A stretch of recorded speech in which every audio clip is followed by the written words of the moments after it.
अस्सलामुअलैकुम बिस्मिल्लाहिर्रहमानिर्रहीम। इस्म मुकस्सर वो इस्म है जिसकी जमा बनाने के लिए इसके अंदर तब्दीली की जाती है, यानी हर्फ बढ़ाए या कम किए जाते हैं। ये ज्यादातर अरबी जुबान में इस्तेमाल होता है।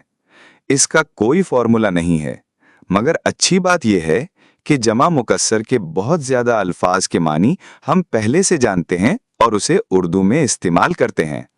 मिसाल, जिक्र का मतलब है जिक्र और इसकी जमा मुकस्सर है अज़कार का मतलब है अज़कार।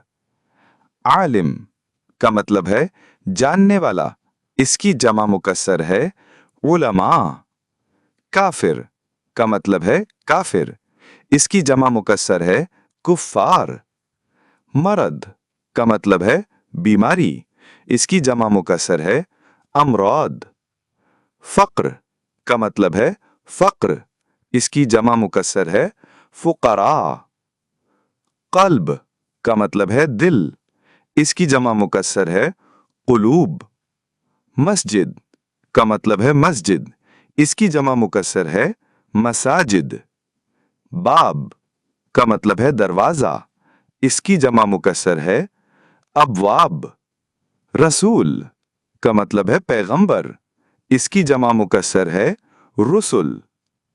शख्स का मतलब है इंसान या फर्द, इसकी जमा मुकस्सर है अशखास। मिल्क का मतलब है बादशाह, इसकी जमा मुकस्सर है मुलूक।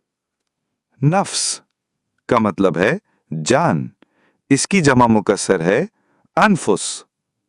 जबल का मतलब है पहाड़, इसकी जमा मुकस्सर है जिबाल। अब्द का मतलब है गुलाम या बंदा, इसकी जमा मुकस्सर है इबाद। अमल का मतलब है काम या अमल, इसकी जमा मुकस्सर है आमाल। कलम का मतलब है कलम, इसकी जमा मुकस्सर है अक़लाम। यौम का मतलब है दिन, इसकी जमा मुकस्सर है अय्याम।